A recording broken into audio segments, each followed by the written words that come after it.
Hello, everyone, and welcome to a special end of the year episode from Conversational Pace. We made it 12 full months of running trails.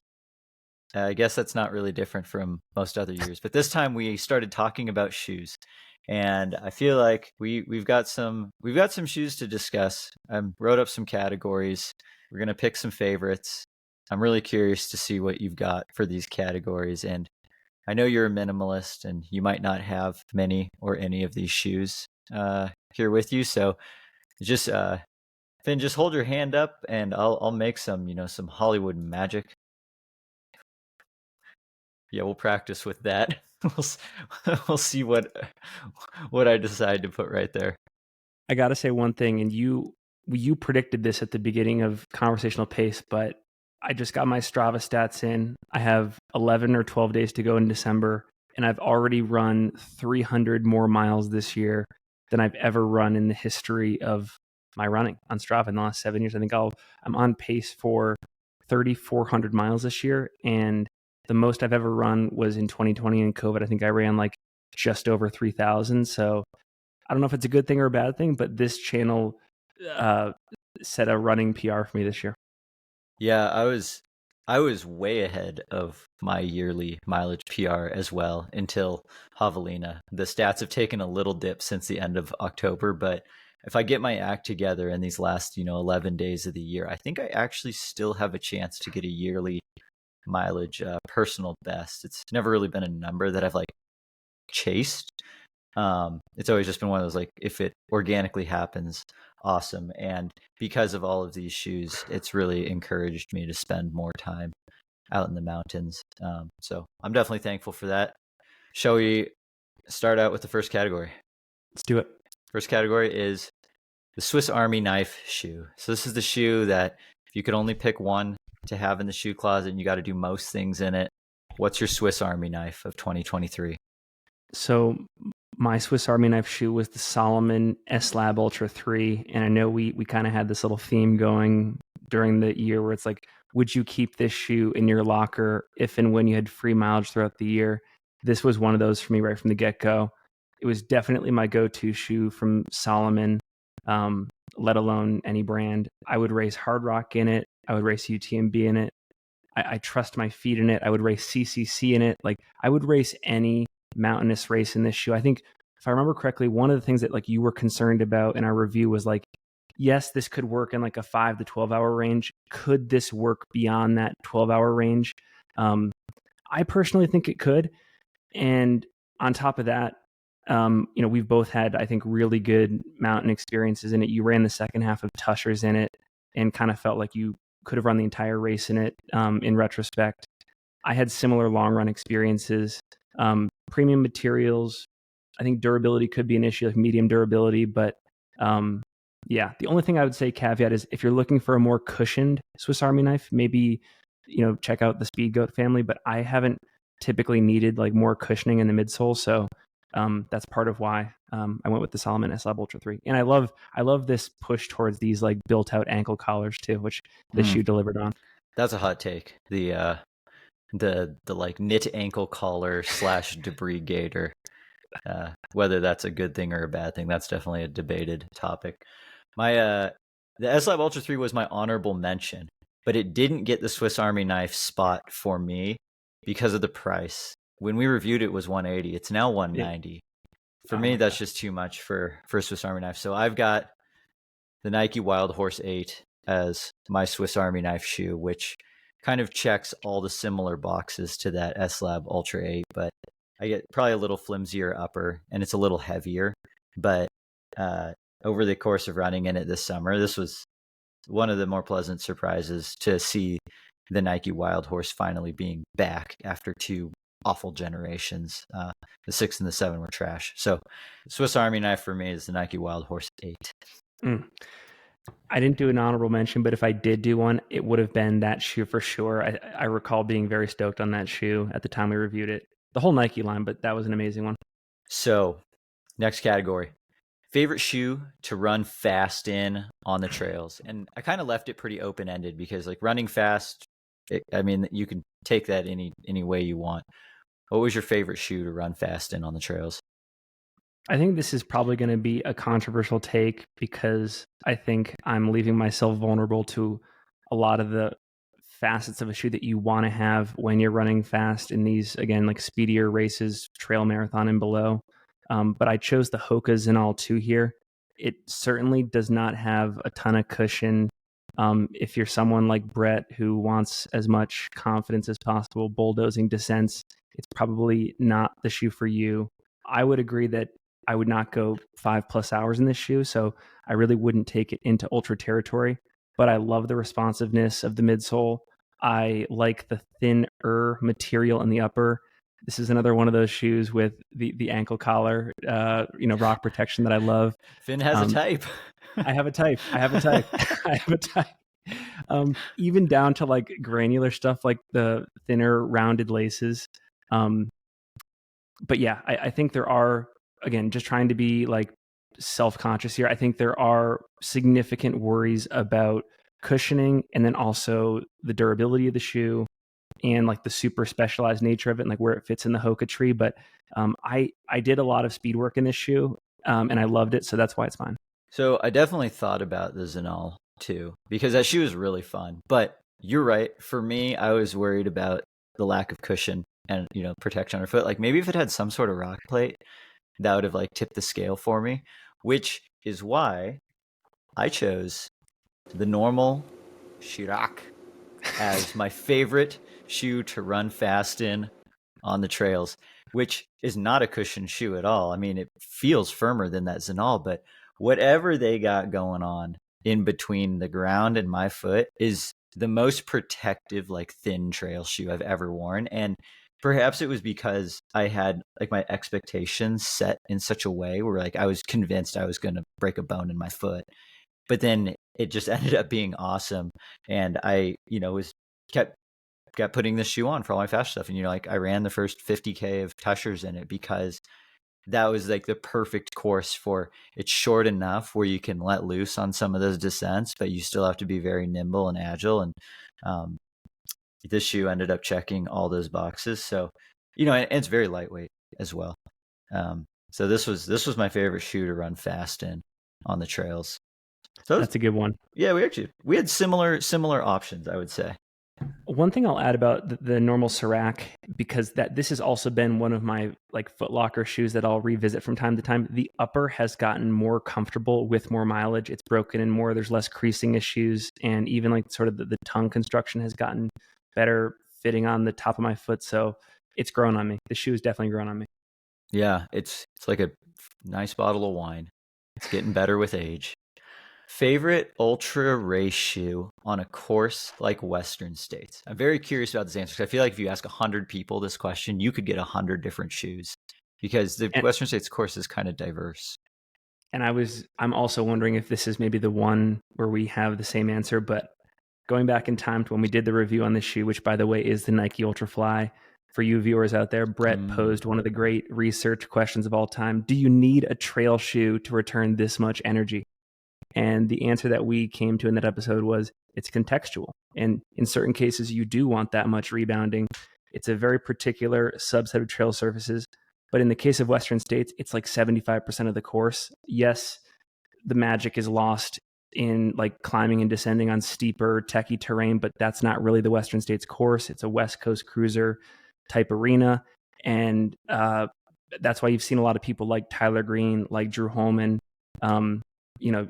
rely on this shoe on race day and perform at the highest level of the sport. And we got to put in a lot of mileage on this shoe. I didn't put that, even though I received the shoe on the day of Western States, didn't get any in on the Western States course per se, but did get a lot on sort of the dusty, gravelly single track of the Bonneville shoreline here in Salt Lake shortly after. And I do believe in that answer we came to. So for me, it was the Ultrafly. So as you might have expected, it's actually not the Ultrafly for me. Oh my gosh. Because I ran 70 miles of Western States in the Ultrafly in 2022. It's the answer is then either I would absolutely do that again or I'm looking for something else. And I'm looking for something else because for me at Western States, I needed more stability and security. Like I was not running fast enough at the end. Like in a perfect world, the Ultrafly works, but I need something that's a little bit more reliable at all paces and not bouncing me all over the trail. So I'm staying on brand though. I'm actually picking the Nike Zagama. I love this shoe. This is not the one that this is not the color that we reviewed. I got another one because I like it so much. Saving this one for St. Patrick's Day. This Zagama, I can run plenty. I can run plenty fast enough in the Zagama for a race like Western States, and the cushion is bottomless. Um, just like the dollar margaritas at Applebee's. Breathability, drainage, all good enough. Works good enough in the high country. I don't get any blisters. Uh, it's got your thing. Got the knit or the ankle collar. Got to have that. So that's why I chose this shoe for actually a more runnable, run-ishable, like hilly course like Western States. This was number 3 on my Swiss Army knife list. Mm, It was the Salomon S Lab Ultra 3, and then the Wild Horse, and then Nike's making a lot of Swiss Army knife shoes. I know their Venn diagrams very overlapped. They're like craft, where it's almost just one big circle. All right, moving into bigger mountains. Favorite big mountain ultra shoe? We're thinking like Hard Rock, UTMB type course in that ultra marathon distance. What do you got? I've got the Hoka Mafate Speed 4. As you know, this is my favorite Hoka trail shoe of all time, although the Zenal 2 maybe makes a run for its money. I think this is the de facto shoe in the Hoka line for performance-based techie verti running. I think I said in the review we did, and this was early on, so it was before I really knew shit about shoes, that it tops out at 100K distance, but I've run more miles in the shoe since. From a cushioning standpoint, I think you said this too, never felt like I was bottoming out, not really any creasing in the upper over time. And those two factors alone, I think, are really indicative of can this, go the distance from like a 100-mile perspective. So yeah, everything from the build of the shoe, the midsole foam, the upper, the outsole. I would even use this shoe in like a Barkley setting. I think the outsole lug pattern is great for sort of that like pathfinding off trail type stuff too. Really impressed with this shoe, and I think it's a shame that this shoe also doesn't get more promotion in the Hoka marketing scheme of things. Like people revert to the Speed Goat. They are all hyped on the Tecton X series, but this is such a cool shoe. Yeah, I totally agree. That was absolutely going to be my pick until until the A6 Tribuco Max 2 showed up at our doorsteps totally out of the blue. Thank you, Running Warehouse, for introducing us to what was one of the biggest surprises of the year for me. And I was absolutely on team Mafate. And while this outsole pattern is definitely not quite as aggressive as a Mafate, I think it's definitely aggressive enough though for something like Hard Rock or UTMB. At the end of the day, it's still a sanctioned race on a trail, so like this is going to be good enough. And the reason why I have this over the Mafate is I simply just find this shoe a little bit more comfortable. I don't know if it's the foam or the dimensions, the upper, but everything about it just matches up with my foot in such a way where I could wear this indefinitely. And that's the type of shoe I'm looking for a long mountainous race, because I'm never going that fast. As much as I like to think I'm going to be going fast, I just need something comfortable that is not going to absolutely trash my feet, and this is the shoe I would trust on that course. I don't know if you have experience like thinking about this question in years past, but it blows my mind that Asics makes such good trail running shoes, and it doesn't seem like they give a shit from a marketing standpoint. Like when we were at TRE, I didn't see Not in much North like America. trail, not in North America at least. Yeah, because they make a damn good shoe, and yeah, it's like 1A and 1B for this award here. I think I would have also strongly considered the Asics Trabuco Max 2 amazing shoe. Yeah, Best step in field too. Yeah, exactly. Like it's just so comfortable. Like it's impossible to get a blister in that shoe. All right, going even longer. Favorite 200-mile plus long trail type shoe. Not that You have way more experience actually in this category than me. Like I'm probably turning into dust after 200 miles. But if I was ever to make an attempt at something that was going to be multi-day, what is the shoe that you would trust for something like that? So this was a shoe that we both received, but we didn't end up reviewing. And for me, it was the New Balance Fresh Foam Exmore Trail V3. So that's a big name. But I kind of, part of me wants to stay as mysterious about this shoe in the same way that New Balance has historically been sort of mysterious in the way they operate in the trail community. But basically, it's a super beefy shoe in the tradition of the Caldera, the tradition of the GS Tam, with the caveat, I would say, that it has better midsole foam. I love New Balance Fresh Foam. You feel it in this shoe. I also really like the synthetic mesh upper of the shoe. I think it sits really well on the top of the foot. It's breathable. And I think when you get to the zone of like through hiking and 200 plus mile races, the elements of a shoe that are the most important is, is there great protection and is there great like preservation potential for your foot? Which I think is just like a non-negotiable at this distance. And this shoe delivers on all that stuff.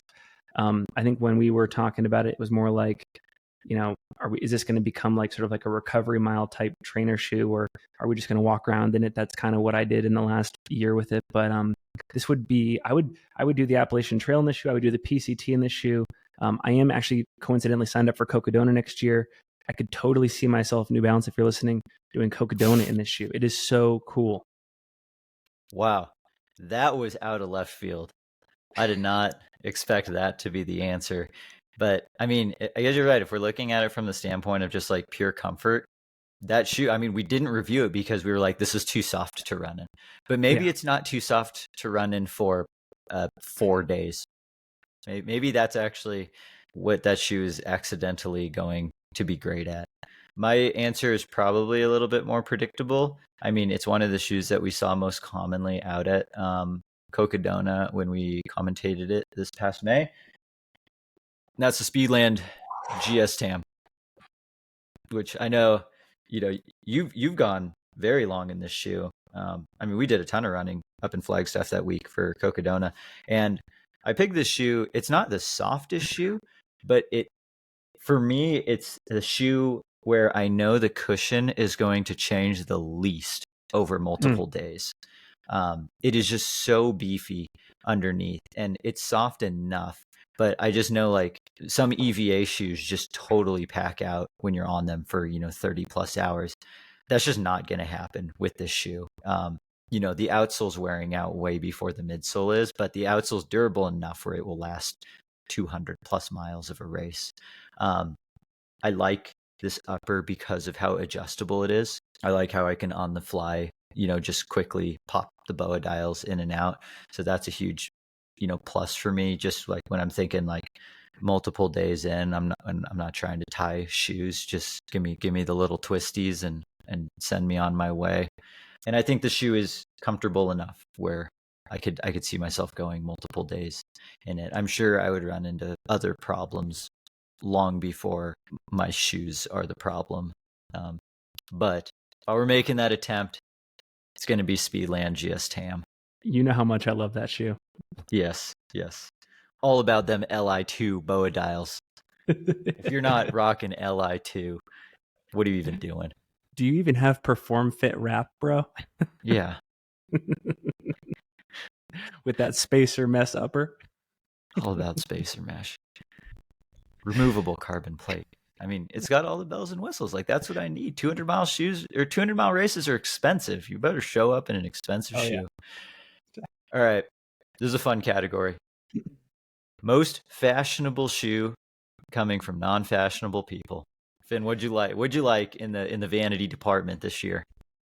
So I was thinking about this a lot, and I think my choices are heavily biased just based on the luck of the draw of the colorways we got. Like, so that's true.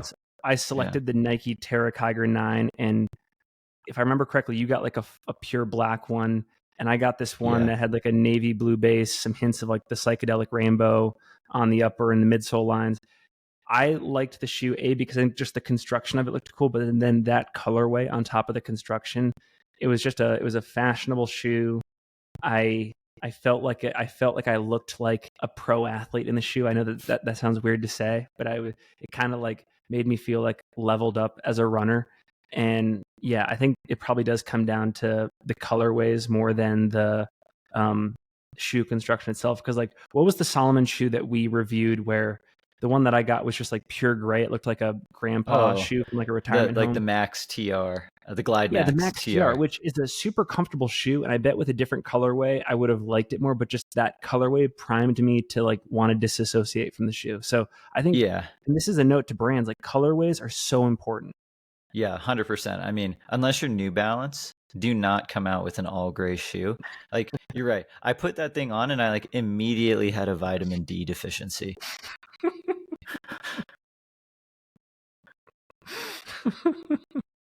Yep. My most shoe that I liked the look of the best this year was the On Cloud Ultra 2. I thought the purple with the dark blue, you got on the back wall there, yeah.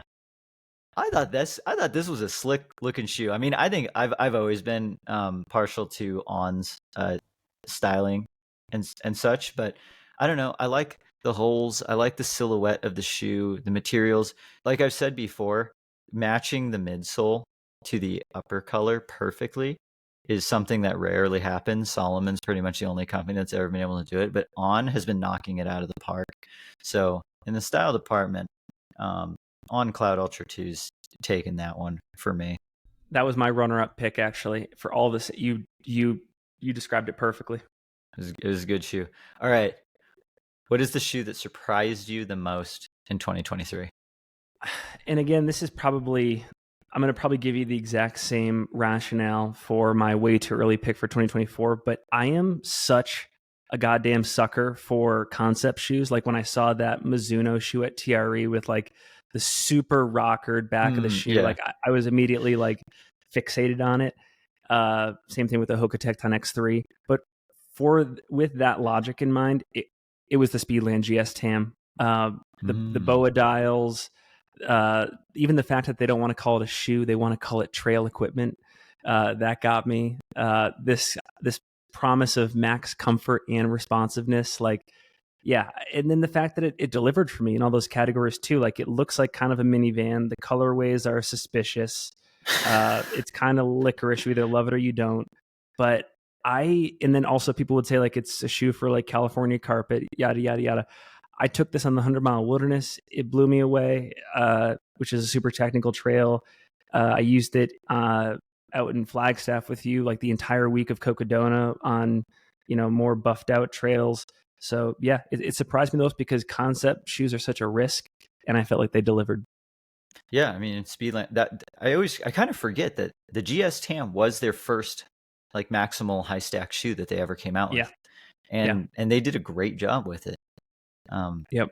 Yeah, that's a good one. That's a good one. I am going back to the Asics Tribuco Max 2 for the shoe that surprised me the most in 2023. Like it just wasn't even on the radar at all. Like it was not on my list of shoes to review. Um, I didn't think that it would be good in any way. But then fortunately we got pairs to try and then it ended up being one of my favorite shoes of the year. So I mean, perhaps even if I mean, yeah, the bar was set really low, but then we had a bunch of shoes that had set the bar very high to compare this with, and I was like, dude, it surprised me. So, Asics Tribuco Max 2 is getting my biggest surprise of 2023 award. All right, Good one. our final award of the episode is your straight up favorite shoe you ran in 2023. Speedland's taken 2 awards in this one for me. It's the GS Tam again. I was able to get 2 models of the shoe, one through review here, and then I loved the shoe so much that I reached out to Dave and Kevin and said, "Hey, can I get another pair of these to use on the 100-mile wilderness?" I think with you on CP, I put about 220 miles in the shoe because I was so obsessed. I like went above and beyond our 100-mile threshold. Then put another like 20 miles in prep for the 100-mile, 100 miles on the 100-mile, of course. I think I've gotten a few more in it this fall when I've had time. So well over 400 miles in the shoe. I love it. And yeah, I mean, just I don't want to recycle what I said earlier, but for all the reasons I said earlier, this was my favorite shoe. That's a good shoe. All right. This is mine. This is perhaps a surprise. Um, my straight up just favorite shoe I ran in 2023 ended up being the normal Shiraz. It's just so fun. And it's the first shoe from a new brand as well. Like that's unheard of for a new brand to make a shoe and to just hit it out of the park that well. I mean, it's got character, you know. It's got this weird kind of weird flatness sort of feel to it. The upper needs a little bit of breaking in. The sizing's all weird, but once you get it figured out and start running in it, like it just started to get better.